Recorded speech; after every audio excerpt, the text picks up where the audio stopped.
Hello నమస్తే, welcome to Vijaya Maavooru audio books channel. నేను విజయలక్ష్మిని. Friends, నవల స్రవంతిలో ఈరోజు మరో చక్కటి నవలను మీ ముందుకు తీసుకొచ్చానండి. ఈరోజు మీకు వినిపించబోతున్న నవల రిపోర్టర్. ప్రముఖ రచయిత శ్రీ ఇందు రమణ గారి నవల రిపోర్టర్ ఆడియోగా మీకు వినిపించబోతున్నాను. మరి ఈరోజు రిపోర్టర్ నవల ధారావాహిక మొదటి భాగం మీకోసం. మరి నవలలోకి వెళ్లే ముందు ఒక చిన్న రిక్వెస్ట్ అండి. ఆడియో పూర్తిగా వినండి. నచ్చితే గనక తప్పకుండా లైక్ చేయండి, షేర్ చేయండి, కామెంట్ చేయండి. అలాగే నవల మీద, ఆడియో మీద మీ అభిప్రాయాలను కూడా తప్పకుండా కామెంట్ సెక్షన్లో నాకు తెలియజేయండి. మరి కథలోకి వెళ్ళిపోదామా?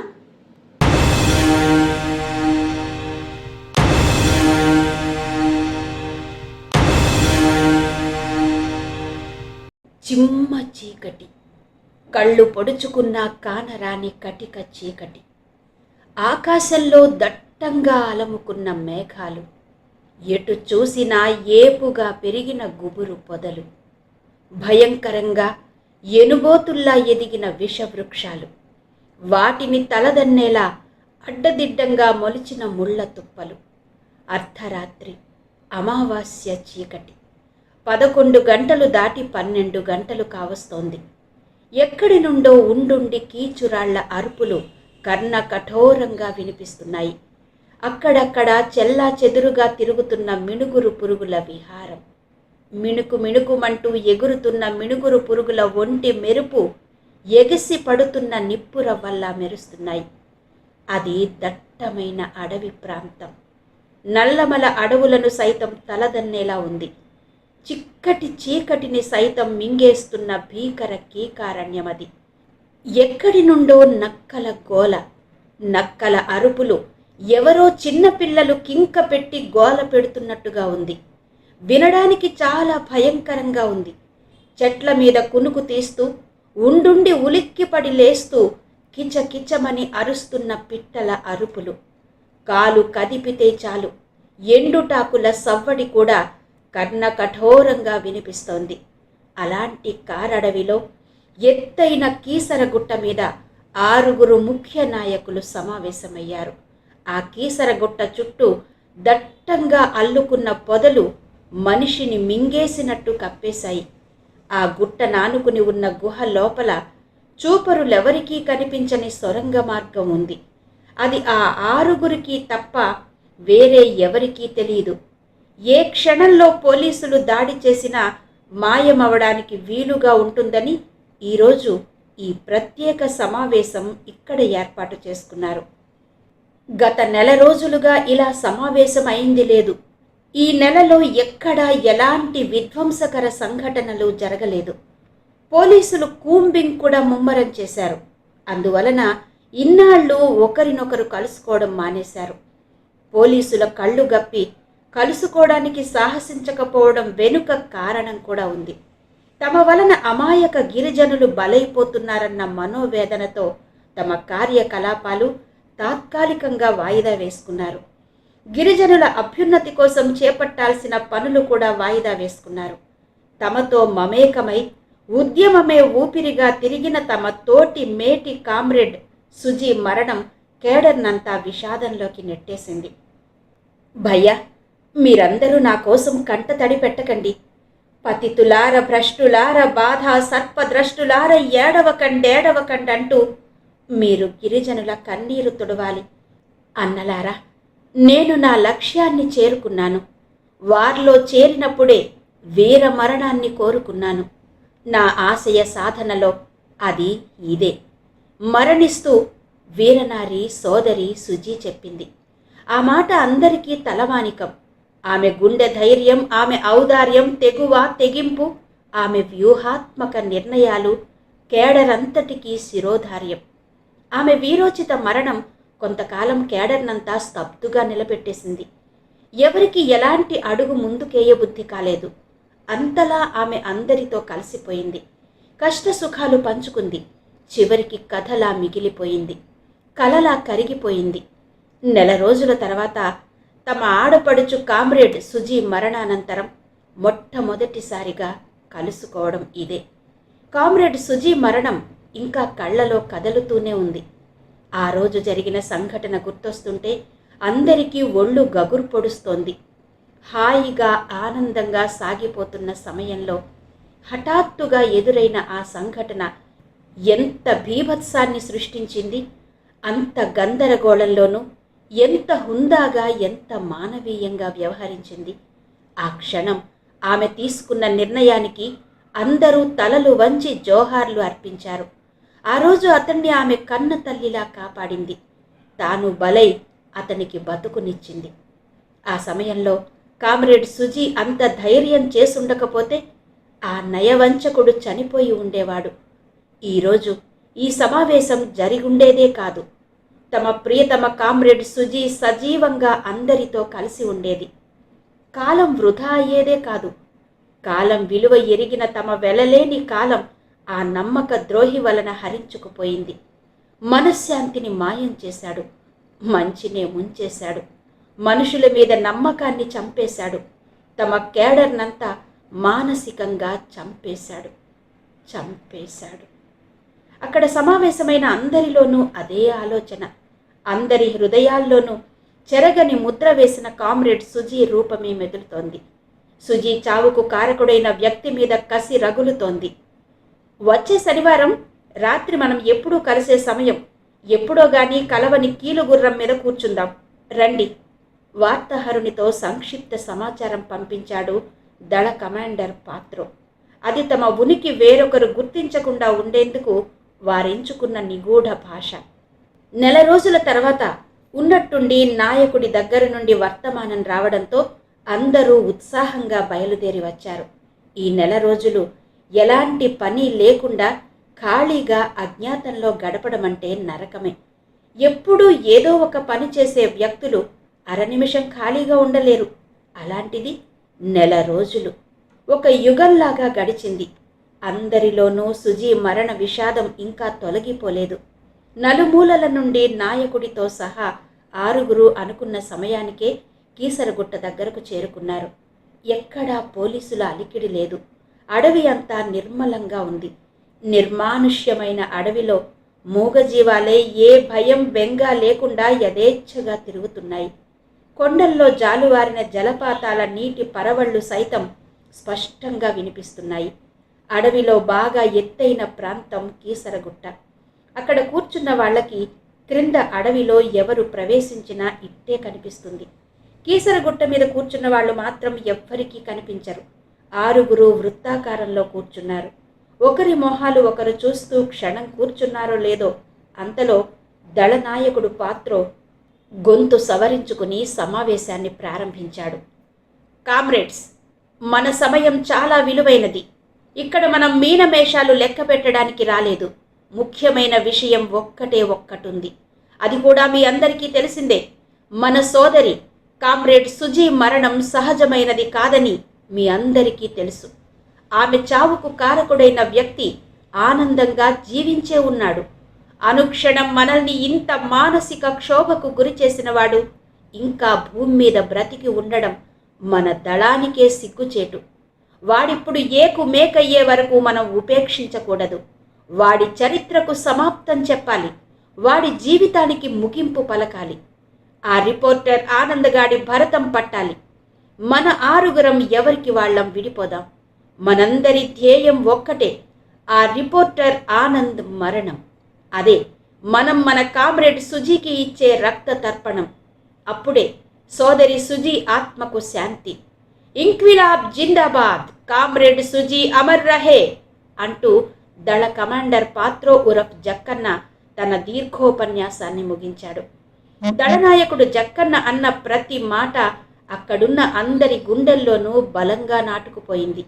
ఆ క్షణం అందరి హృదయాల్లోనూ సుజీ ఆర్తనాదమే ప్రతిధ్వనించింది. అందరిలోనూ రిపోర్టర్ ఆనంద్ మీద ఎనలేని కసి, పగ, ప్రతీకారం ప్రజ్వరిల్లాయి. 6 దీక్షాదారులై స్థిరచిత్తంతో కార్యోన్ముఖులై నిటారుగా నిలబడ్డారు. ఒకరికొకరు లాల్ సలాంలు చేసుకుంటూ ఆప్యాయంగా ఆలింగనం చేసుకున్నారు. అప్పటికే రిపోర్టర్ ఆనంద్ దినచర్య, నిత్యం తిరుగాడే ప్రాంతాల వివరాలు, ఆనంద్ స్నేహితుల జాబితా, అతని ఆశలు, ఆశయాలు, ఆలోచనలు సర్వం ముందే సేకరించాడు దళనాయకుడు. ఆ వివరాల తాలూకా జిరాక్స్ కాపీలు అందరికీ తలా ఒకటి ఇచ్చాడు. ముందుగా ఆ రిపోర్టర్ని హెచ్చరిస్తూ లేఖ రాద్దాం. మనం ఎప్పుడు అటాక్ చేస్తామా అని భయంతో క్షణక్షణం చస్తూ బ్రతకాలి. చావు కోసం ఎదురు చూస్తూ బ్రతకాలి కసిగా అన్నాడు పాత్రోరఫ్ జక్కన్న. అందరూ సమావేశాన్ని ముగిస్తూ విప్లవం వర్ధిల్లాలి అంటూ చేతులు పైకెత్తి పిడికిలి బిగించి సర్వేంద్రియాలు ఏకం చేస్తూ ఉద్రేకంగా నినదించారు. వాళ్ల దీక్ష దక్షతలకు సాక్షిభూతంగా అడవి తల్లి నీడనిస్తే వాళ్లను ఆశీర్వదిస్తూ ఆకాశం ఒక్కసారే ఉరుములు మెరుపులు లేకుండా వానజల్లు కురిపించి అక్షతలు జల్లింది. అప్పటికి 1 గంట దాటి 2 గంటలు కావస్తోంది. అందరూ ఒకరికొకరు వీడ్కోలు పలికారు. 6 ఎవరి దారిన వాళ్ళు వెళ్లకుండా కొత్త దారుల్లో బయలుదేరారు. తామొచ్చిన మార్గాన్నే తిరిగి వెళ్తే ప్రమాదమని అక్కడున్న వారందరికీ తెలుసు. చిక్కటి చీకటి నెమ్మదిగా పలచబడుతోంది. వెన్నెల వెలుగులు చిందే చంద్రుడు ఓ మూలకు చల్లగా జారుకుంటున్నాడు. తూర్పున ఉదయిస్తున్న సూర్యుడు సింహగిరి అంచుని దాక్కుని కళ్ళు నులుముకుంటూ బద్ధకంగా పైకి లేస్తున్నట్టు ఉంది. రాత్రి తీరిగ్గా తెల్లారుతున్నట్టు ఉంది. రవి కిరణాల నీరెండ కురుస్తున్న మంచులో ముద్దయి పౌర్ణమి నాటి వెన్నెల్లా మెరుస్తోంది. సింహగిరిపై వేయించేసిన సింహాద్రి అప్పన్న స్వామిని మేలుకొలుపుతూ దేవాలయ అర్చకులు ఉచ్చరిస్తున్న వేదోచ్చరణ కొండగాలిలో తేలివస్తూ క్రింద శ్రావ్యంగా వినిపిస్తోంది. అప్పుడే కొండపైకి బయలుదేరిన కొండ బస్సు హారన్ అలారంలా ఊరంతటినీ తట్టి లేపుతోంది. ఎక్కడో లీలగా గోలగా వినిపిస్తున్న వీధి కుక్కల అరుపులు, మరో ప్రక్క కోడి పుంజుల కుక్కురకో కూతలు.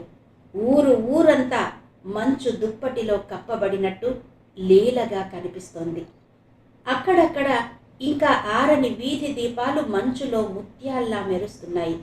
కొండ క్రింద ఉన్న ఊరి మీద దోమతెర కప్పినట్టు తెల్లటి మంచు పొగ అల్లుకొని ఉంది. ఊర్లో ఇళ్లన్నీ లక్క పిడతల్లా వరుసగా పేర్చిన బొమ్మల కొలువులా గోచరిస్తుంటే అందమైన ఆ దృశ్యాన్ని తిలకిస్తూ కొండ బస్సులో కూర్చుని కొండపైకి వెళుతున్న యాత్రికులంతా తమ ఆరాధ్య దైవమైన సింహాద్రప్పన్న స్వామిని స్మరించుకుంటూ గోవిందా గోవిందా అని నామస్మరణ చేస్తూ తదాత్మ్యంతో పులకించిపోతున్నారు. సింహాద్రప్పన్న వేయించేసిన ప్రముఖ పుణ్యక్షేత్రం ఆ ఊరు. ఈశాన్యంలో ఇటు శ్రీకాకుళం, ఒరిస్సా ప్రాంతాలకు వెళ్లే తార్ రోడ్డు అందమైన అమ్మాయి తల మధ్యలో చిక్కుకున్న పాపిడి చైనులా కనిపిస్తోంది. అటు పడమర దిశలో ఉన్న రోడ్డు గుండా విశాఖ మీదుగా విజయవాడ వెళ్లేందుకు దారి. ఆ రోడ్డుకు ఇరువైపులా పెద్ద పెద్ద భవనాలు భూమిలో నుండి మొలిచిన మర్రి వృక్షాల్లా ఎత్తుగా ఏపుగా ఎదిగి ఆకాశాన్ని తాకేలా ఉన్నాయి. తూర్పు దక్షిణాలను ఆక్రమించి ఉన్న సింహగిరి శిఖరంపై కొలువైన సింహశైల వాసుడు శ్రీ వరాహలక్ష్మీ నరసింహస్వామి. ఆయన పలునామాలతో భక్తుల ఇంట కొలువై పూజలందుకుంటున్నాడు. కొండ దిగువన ఉన్న ఊర్లో ఉత్తరాన ఎత్తైన చాకిరేవు కొండకి చేరువలో ఉంది ప్రియా గార్డెన్స్. 4-5 వీధుల సమూహం ఆ ప్రాంతం. ఆ ఊరికి అదే పోష్ లొకాలిటీ. చాకిరేవు కొండ క్రింద భాగంలో నిత్యం పారే ఊటగెడ్డకు యువతలి అంచున ఉందో డూప్లెక్స్ బిల్డింగ్. ఆ బిల్డింగ్లో మేడ మీద ఉన్న గదిలో నిశ్శబ్దం రాజ్యమేలుతోంది. సూర్యుని లేలేత కిరణాలు కిటికీ ఊచల్లో నుండి చొచ్చుకుంటూ గదిలో ప్రవేశిస్తున్నాయి. ఓం సాయి, శ్రీ సాయి, జయ జయ సాయి అంటూ ఉన్నట్టుండి టేబుల్ గడియారంలో నుండి సాయిబాబా తారక మంత్రం రమ్యంగా ఆరంభమైంది. ఓ మూలన ఉన్న డబుల్ కట్ బెడ్ మీద ముసుగు తన్ని పడుకున్నాడు ఆనంద్. ఉదయం 5 అయిందనడానికి సంకేతంలా టేబుల్ గడియారం అదే పనిగా మృదు మధురమైన సాయినామాన్ని వినిపిస్తోంది. అదే సమయంలో గదిలోకి ప్రవేశించింది ఆనంద్ తల్లి పద్మావతి. గదంతా చిందరవందరగా ఉంది. కంప్యూటర్ టేబుల్ మీద పుస్తకాలు, పేపర్లు అస్తవ్యస్తంగా పడి ఉన్నాయి. ఫ్యాన్ ఫుల్ స్పీడ్లో తిరుగుతోంది. గదంతా ఓసారి పరీక్షగా చూసింది. వెధవ, ఒకవైపు చలి చంపేస్తోంది, మరోవైపు కరెంట్ లేక చస్తుంటే ఫ్యాన్ వేసుకుని పైపెచ్చు రగ్గు కప్పుకుని ముసుగు తన్ని పడుకున్నాడు అని సణుక్కుంటూ చేతిలో ఉన్న టీ కప్పు పట్టుకునే వెళ్ళి ఫ్యాన్ స్విచ్ ఆపేసింది పద్మావతి. ఆనంద్ పడుకున్న మంచం దగ్గరికి వెళ్ళి గబుక్కున ఆనంద్ కప్పుకున్న రగ్గుని గట్టిగా పట్టి లాగేసింది. రగ్గు తీసి మడత పెట్టకుండానే ఒక చేత్తోనే మంచం మీదనే ఓ మూలకి గిరాటేసింది. తల్లి తన ముసుగు లాగేసినా లేవకుండానే 2 కాళ్ళు 2 చేతులు ముడుచుకుని బొంగరల్లా తిరిగి బంతిలా పడుకున్నాడు ఆనంద్. లేవడానికి అలారం పెట్టి ఆదమరిచి నిద్రపోతావేరా, లే! ఆనంద్ భుజం మీద చరుస్తూ అంది పద్మావతి. చటుక్కున లేచి కూర్చున్నాడు ఆనంద్. కళ్ళు తెరవకుండా మంచం మధ్యలో మఠం వేసి కూర్చున్నాడు. అలారం కంటే నీ అరుపులకే అదిరిపడ్డానమ్మా అంటూ నెమ్మదిగా, బాబాని చూడాలి, అడ్డులే అమ్మా అని 2 చేతులు ఊపుతూ తల్లిని పక్కకు తప్పుకోమన్నట్టు సైగలు చేశాడు ఆనంద్. కళ్ళు మూసుకునే బాబా ఫోటో ఎలా చూస్తావురా విడ్డూరంగా? చమత్కారంగా నోరు నొక్కుకుంటూ అంది పద్మావతి. ఛ, గొప్పగా కనిపెట్టావులే అంటూ మంచం దిగి తల్లిని చేత్తో పక్కకి నెట్టుకుంటూ 2 అడుగులు ముందుకు వేసి ఎదురుగా గోడకు తగిలించి ఉన్న బాబా నిలువెత్తు ఫోటోకేసి కళ్ళు తెరిచి చూశాడు ఆనంద్. 2 చేతులతో దండం పెట్టుకుని తల్లికేసి తిరిగాడు. రోజూ ఉదయం లేస్తూనే బాబాని చూడడం ఆనంద్ దినచర్యలో మొదటి పని. ఆనందే కాదు, ఆ ఇంట్లో ఉన్న అందరూ బాబా భక్తులే. ఇదిగో టీ తీసుకో అంటూ కొడుకు చేతికి గ్లాస్ అందిస్తూనే మంచం పక్కనే టేబుల్ మీద ఉన్న అలారం మీట నొక్కి ఆపేసింది పద్మావతి. ఉదయాన్నే దంతధావనం చేయకుండానే బెడ్ టీ తాగడం ఆనంద్ చేసే రెండో పని. అది ఆ ఇంట్లో అందరికీ అలవాటే. ఆ తర్వాత తండ్రి చంద్రశేఖరంతో కలిసి జాగింగ్కు వెళ్తాడు. అట్నుంచి రాగానే తయారయ్యి యూనివర్సిటీకి వెళ్తాడు. అట్నుంచి వచ్చి రాగానే ప్రెస్ పనిలో పడతాడు. ఏ పని వదిలిపెట్టడు. ఏ పని ఎప్పుడు ఎలా చేయాలో అది క్రమం తప్పకుండా, క్రమశిక్షణ మరువకుండా చేయడం ఆనంద్కి అలవాటు. యూనివర్సిటీలో ఎంఏ తెలుగు చదువుతూనే పార్ట్ టైం ప్రముఖ దినపత్రికకు రిపోర్టర్గా పనిచేస్తున్నాడు. చదువుతూ ఇలాంటి పనులు ఎందుకురా అని తల్లిదండ్రులు వద్దని వారించినా వినలేదు ఆనంద్. పేపర్ వచ్చిందా అమ్మా? టీ తాగుతూనే అడిగాడు ఆనంద్. వచ్చింది, దాన్ని చించేయడం కూడా జరుగుతోంది అంది చిరాగ్గా పద్మావతి. అప్పుడే డాడీ నిద్ర లేచిపోయారా? ఖాళీ కప్పు తల్లి చేతికి అందిస్తూ అన్నాడు ఆనంద్. అసలు పడుకుంటేగా లేవడానికి, రాత్రంతా కలవరింతలు పలవరింతలు అంది పద్మావతి తన నిద్ర పాడు చేశారన్న కోపంతో. దేనికి? ఆయన షాపు సవ్యంగానే నడుస్తుంది కదా? కబోర్డ్లో జాగింగ్ డ్రెస్ తీసి వేసుకుంటూ అన్నాడు ఆనంద్. ఏమోరా, క్షణం ఉప్పు అంటారు, మరు క్షణం పప్పు అంటారు, లేదంటారు, ఉందంటారు, ఉండండి అంటారు, ఉన్నట్టుండి పళ్ళికిలించి పక్కపక్క నవ్వుతారు. చస్తున్నారా బాబు ఆయన గదిలో పడుకోలేక? నిద్రలేమితో బాధగా అంది పద్మావతి. అంతేనా? రోజంతా మన డిపార్ట్మెంటల్ స్టోర్స్లో కాలం గడుపుతారు కదా, కస్టమర్స్తో మాట్లాడిన మాటల్ని కలవరిస్తున్నారన్నమాట అన్నాడు నవ్వుతూ. ఏమోరా, ఏ దెయ్యమో గియ్యమో పట్టిందనుకున్నాను. ఆయన పగలంతా షాప్లో వెలగబెట్టింది చాలదు, ఇంట్లో అది రాత్రిపూట మంచం మీద కూడా దుకాణమేనా? చిరాగ్గా అంది పద్మావతి. ఆయన అలా కలవరించినప్పుడు నువ్వు కూడా కలవరించినట్టే నటించమ్మా అన్నాడు ఆనంద్. ఎలా? ఆశ్చర్యంగా కొడుక్కేసి చూస్తూ అంది పద్మావతి. మీ షాపులో పప్పులు గిప్పులు ఏం బాగాలేవు, చెత్త షాపు, చెత్త సామాన్లు మీరును అని గట్టిగా అరు. దెబ్బకి నోరెత్తకుండా కలవరింతలు పలవరింతలు కట్టేస్తాయి అన్నాడు ఆనంద్. నిజమేనంటావా? ఆయన గారి వాగుడికి ఈ విరుగుడు సరిపడుతుందా? నీ ఐడియా పండుతుందా? ఆనందంగా అంది పద్మావతి. ఈరోజు రాత్రికే ట్రై చెయ్యమ్మా, లేదా రేపు మరో ఐడియా. అయినా ఐడియా ఫోన్ నీ చేతిలో ఉండగా ఇలాంటి ఐడియాలకి ఏం కొదవా అన్నాడు ఆనంద్. సరే సరే, నువ్వు తయారైరా. క్రింద మీ నాన్నగారు గంట నుండి పరుగులు రాయిళ్ళ ముస్తాబై కూర్చున్నారు. ఈలోగా పేపర్ వచ్చింది కనుక సరిపోయింది, లేకపోతే నా బుర్ర తినేద్దురు అంటూ ఖాళీ కప్పు చేత పట్టుకుని వెనక్కి తిరిగింది పద్మావతి. ఇదిగో క్షణంలో వస్తానమ్మా అంటూ బాత్రూంలోకి పరుగందుకున్నాడు ఆనంద్. పద్మావతి చంద్రశేఖర్లకు ఆనంద్ ఒక్కడే కొడుకు. చిన్నప్పటి నుంచి గారాబంగా పెంచారు. అలా అని ఆనంద్ కూడా ఏనాడు జులాయిగా తిరగలేదు. ఎప్పుడూ చదువు చదువు, అదే ధ్యాస. చిన్నప్పటి నుంచి పుస్తకాల పురుగు. ఆనంద్ గదిలో చిన్న సైజు గ్రంథాలయమే ఉంది. అప్పుడప్పుడు చిన్న చిన్న కథలు కవితలు రాయడం ఆనంద్కి హాబీ. అదే వ్యసనంగా మారి యూనివర్సిటీలో స్పెషల్ తెలుగులో ఎంఏ చదివే స్థాయికి చేర్చింది.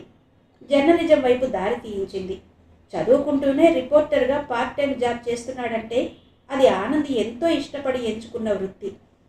యూనివర్సిటీ నుండి రాగానే ఆనాటి సభలు సమావేశాలు కవర్ చేసి తనకు కావలసిన వార్తలు సేకరించి రాత్రి 7 అయ్యేసరికి ఇంట్లో నుండే తన కంప్యూటర్ ద్వారా వార్తలు టైప్ చేసి దానికి సంబంధించిన ఫోటోలు స్కాన్ చేసి నెట్ ద్వారా ప్రెస్కి పంపేస్తుంటాడు.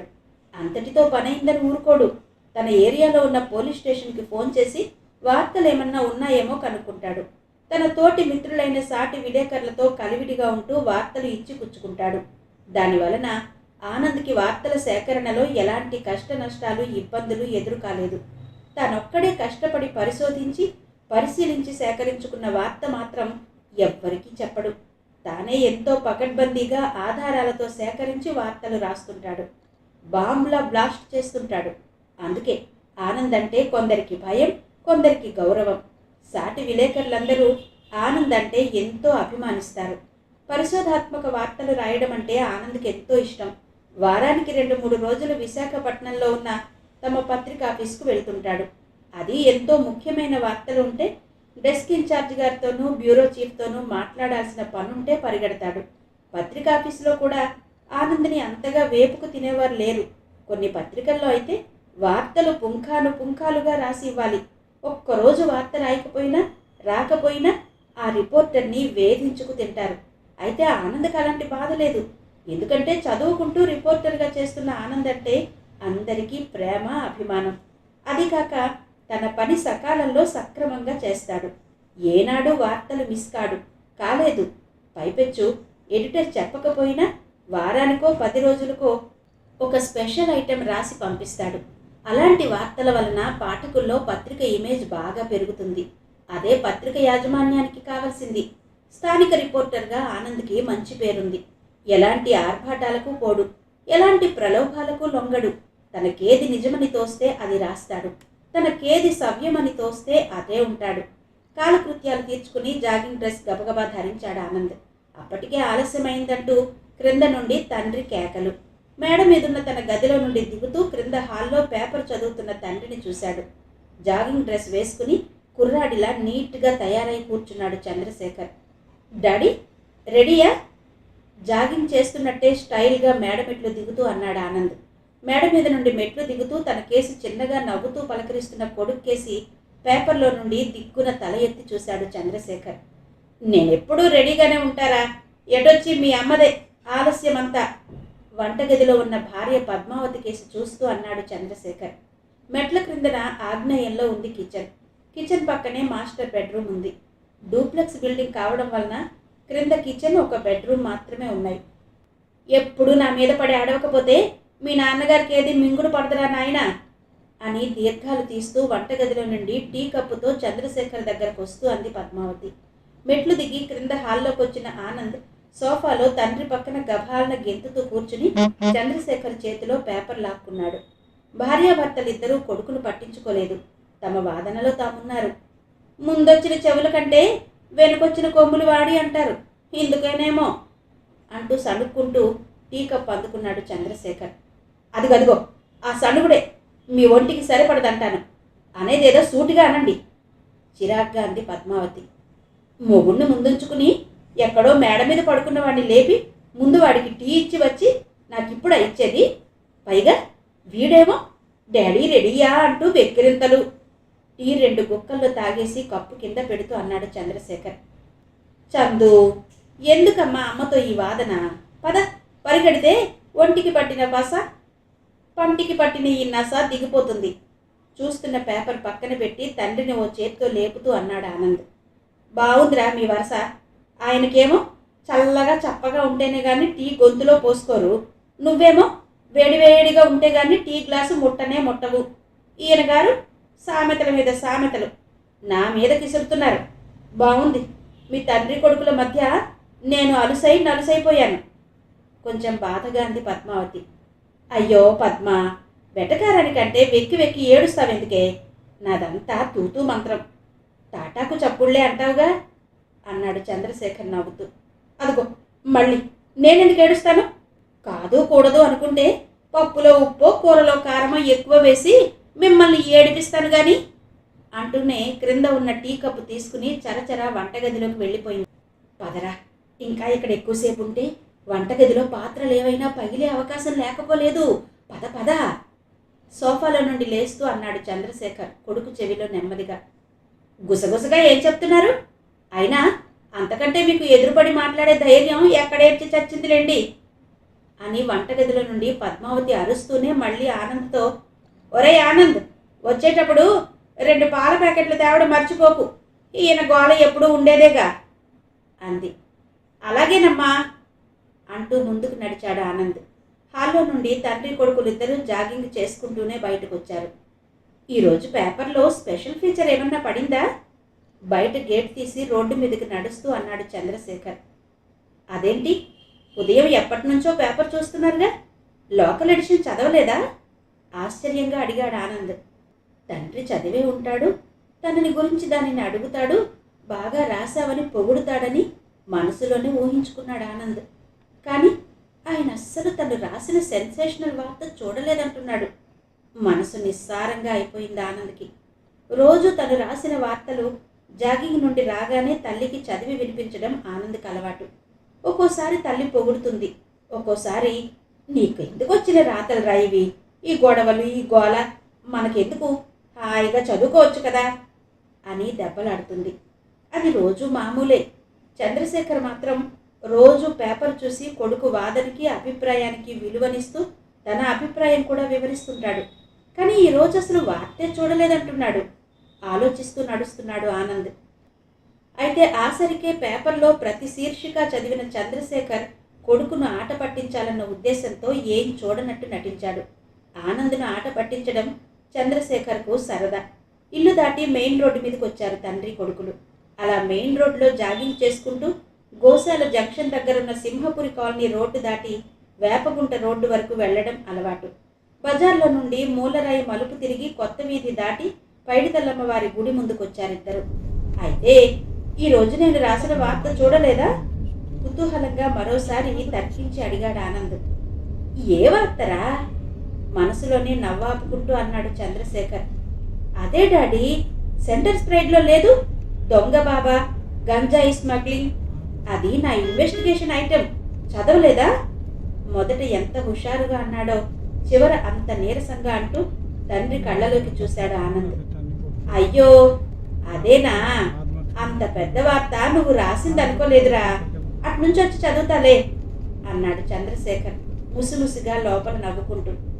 అమ్మయ్యా, చూసావా, బాగుందా ఆనందంగా అన్నాడు ఆనంద్. తండ్రి తను రాసిన వార్త చూశాననేసరికి ఆనంద్ మనసు శాంతపడింది, ఎంతో తృప్తినిచ్చింది. చదవలేదన్నాగా సంశయంగా అన్నాడు చంద్రశేఖర్. వాళ్ళకెదురుగా జాగింగ్ చేసుకుంటూ నెమ్మదిగా నడుచుకుంటూ ఆడ మగ పిల్ల పాప ఎంతో మంది ఎదురొస్తున్నారు. వాళ్ళంతా గోపాలపట్నం, ప్రహ్లాదపురం, శ్రీనివాసనగర్ ప్రాంతాల నుండి వస్తున్న వాళ్ళు. వీళ్ళకి ముందు వెనక కూడా ఇట్నుంచి అటు అట్నుంచి ఇటు వెళ్తున్న పాదచారులు చాలా మందే ఉన్నారు. వార్త చూసావుగా, శీర్షిక పేరు, లోపల ఫోటోలు అన్నీ ఎలా ఉన్నాయి? ఆతృతగా అడిగాడు ఆనంద్. కలర్లో కదా, ఫోటోలో బాబాగారు బుక్కా పీలుస్తూ చాలా స్టైల్గా పడ్డారు. ఆయన వెనక చాలా మంది సాధువులున్నట్టున్నారే అన్నాడు చంద్రశేఖర్. నేనే తీశాను ఆ ఫోటో. ఎవరికి నేను ఫోటో తీసిన విషయం తెలియకుండా తీశాను అన్నాడు గర్వంగా ఆనంద్. దొరికితే చంపేద్దురు. క్షణం ఆగి కొడుకు కళ్ళలోకి చూసి అన్నాడు చంద్రశేఖర్. దొరికితే కదా, మరి ఇన్వెస్టిగేషన్ జర్నలిజం అంటే ఏంటనుకున్నావు? కాలర్ ఎగరేస్తూ అన్నాడు ఆనంద్. కాలర్ బోను విరగలేదు, సంతోషించు. అయినా ఇంత రిస్క్ తీసుకుని వార్తలు రాయాలంట్రా? సభలు, సమావేశాలు, బందులో, బర్త్డే పార్టీలో రాసుకోక ఇంత కష్టపడి రాస్తే నీకొచ్చేదేముందిరా? కాస్త అనునయంగా ఆనంద్ భుజం మీద చెయ్యి వేసి అన్నాడు చంద్రశేఖర్. జాబ్ సాటిస్ఫాక్షన్, పనిలో ఆనందం, తృప్తి, సంతోషం అన్నీ ఉండాలి డాడీ. మనం రాసే వార్త వలన ఒక్కరికి నష్టం జరిగినా 10 మందికి మేలు కలగాలి. అప్పుడే అది సామాజిక వార్త అవుతుంది. తండ్రికి హితోపదేశం చేస్తూ అన్నాడు ఆనంద్. సరి పద, ఎదరా బస్సు వస్తుంది, చూసుకుని పరిగెట్టు, గోశాల దగ్గరకు వచ్చేశాం అన్నాడు చంద్రశేఖర్. మీరు జాగ్రత్తగా రండి అంటూ ఆనంద్ తండ్రిని దాటి ముందుకు పరుగందుకున్నాడు. దారి పొడవునా నెమ్మదిగా నడుస్తున్న వాళ్ళు కొందరు, జాగింగ్ చేస్తూ ఒక లయబద్ధంగా పరిగెత్తుతున్న వాళ్ళు కొందరు, ముసలివాళ్ళు, ఎక్కువ రిటైర్ అయిన వాళ్ళు మాట్లాడుకుంటూ జాలీగా నడుస్తున్నారు. స్థూలకాయం కల ఒక ఆమె ఆగుతూ నడుస్తోంది.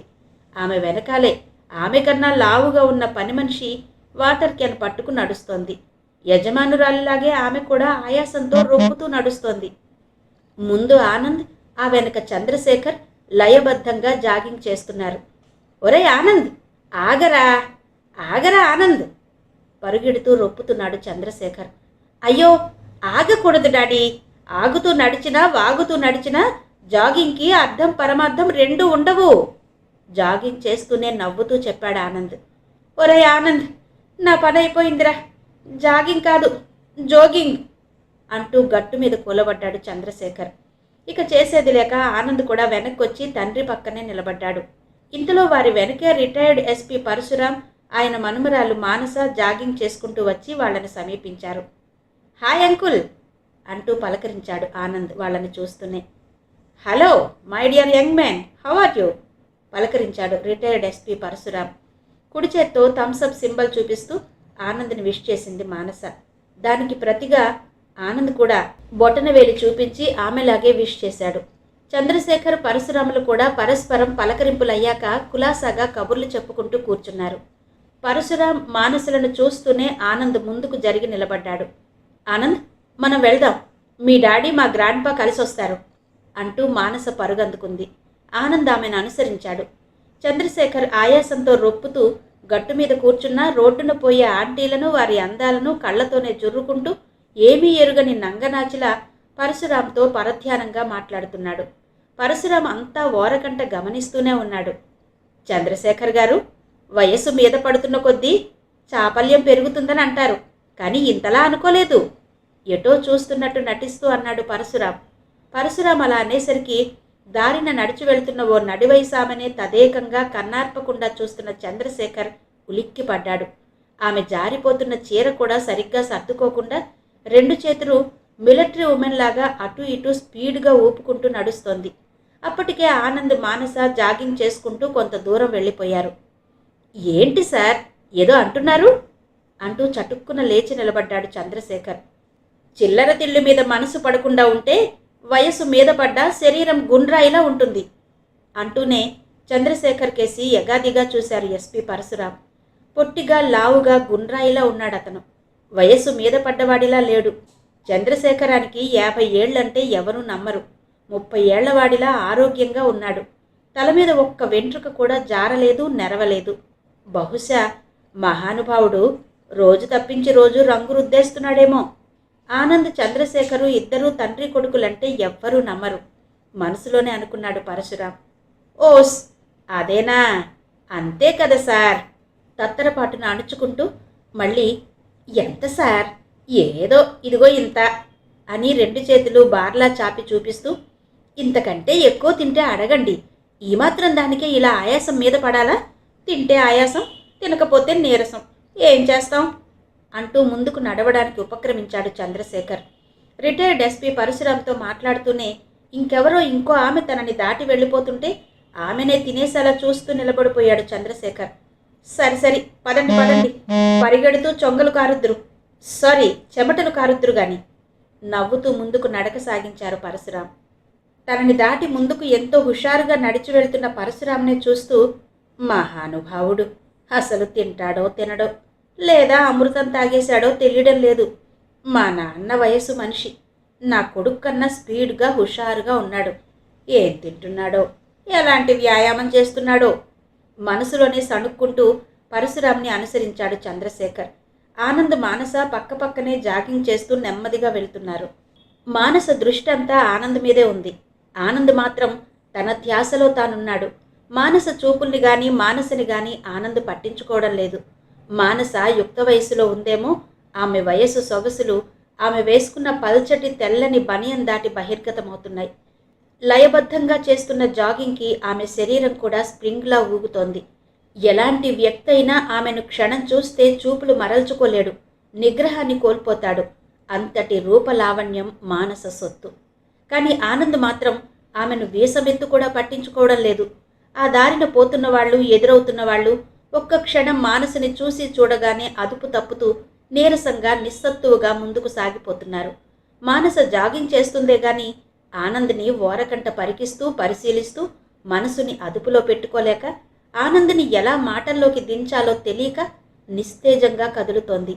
తన మానాన తను ముందుకు సాగిపోతున్నాడు ఆనంద్. మానస 2 అడుగులు వెనకబడింది. మానస పక్కనే ఓ ముసలి వ్యక్తి జాగింగ్ చేస్తున్నాడు. బహుశా అతను చిన్నప్పటి నుంచి బాడీ బిల్డరేమో. శరీరం ఎక్కడా వడలినట్టు కనిపించడం లేదు. వార్ధక్యం మీద పడి తల నెరిసిపోయింది తప్ప మనిషి ఎత్తుగా నిటారుగానే ఉన్నాడు. అతను మానస పక్కన పరిగెడుతున్నాడన్న మాటే గాని అతని దృష్టంతా మానస మీదే ఉంది. ఆనంద్ ధ్యాసలో ఉన్న మానస తన పక్కన ఎవరు పరిగెడుతున్నారో అస్సలు పట్టించుకోలేదు. ఉన్నట్టుండి ఎందుకో పక్కకి తిరిగి చూసిన మానస ఒక్కసారే ఉలిక్కి పడింది. అతని చూపుల్ని పసిగట్టి కంగుతింది. అతని దృష్టి తన మీద, తన శరీరాకృతి మీద కేంద్రీకృతం కావడం గమనించింది. ఒక్కసారి తనని తాను పరిశీలనగా చూసుకుంది. నిజమే, ఈ ముసలాడి చూపులకి లోపం తనలోనే ఉందనుకుంది. ఇలాంటి చోట్లకి ఇంత పల్చటి డ్రెస్సులు వేసుకురావడం తప్పేనని గ్రహించింది. కానీ ఇప్పుడేం చేయగలదు? తన పక్కన జాగింగ్ చేస్తున్న ముసలాన్ని దాటి ముందుకు పరుగందుకుంది. కానీ అతను కూడా మానస వేగాన్ని బట్టి తను వేగం పెంచి పరుగెడుతున్నాడు. ఆ ముసలాడి నుండి తప్పించుకోవడం తన వల్ల కాదనుకుంది మానస. ఆనంద్ కోసం చూసింది. అప్పటికే ఆనంద్ కొంచెం దూరం ముందుకు వెళ్ళిపోయాడు. అతని కేసి చిరాగ్గా చీదరింపుగా చూసింది. కానీ ఆ వ్యక్తి మానసని, మానస చూపుల్ని పట్టించుకోవడం లేదు. అతని ధ్యాస, దృష్టి ఆమె శరీరాకృతి మీదే ఉంది. తాతగారు, కాస్త ఎదురు చూస్తూ పరిగెట్టండి, లేకపోతే ఉన్న 2 పళ్ళు రాలుతాయి, కొంచెం కటువుగానే అంది మానస. మానస అలా పెడసరంగా అనేసరికి గతుక్కుమన్నాడతను. అలా అనేసి పరుగు పరుగున ఆనంద్ని చేరుకుంది మానస. ఆమె మాటలకి షాక్ అయ్యి బీపీ డౌన్ అయ్యి నీరసించిపోయాడతను. నెమ్మదిగా నడుచుకుంటూ ముందుకు సాగాడు. సింహపురి కాలనీ దాటి ముందుకు సాగిపోతున్నారు ఆనంద్, మానస. వారికి వెనకే పరశురాం, చంద్రశేఖర్ వస్తున్నారు. విన్నారు కదండి, రిపోర్టర్ ప్రముఖ రచయిత శ్రీ ఇందు రమణ గారి నవల ఆడియో మొదటి భాగం విన్నారు కదా. మిగిలిన కథ తరువాతి భాగంలో వినిపిస్తాను. అంతవరకు సెలవు, నమస్తే.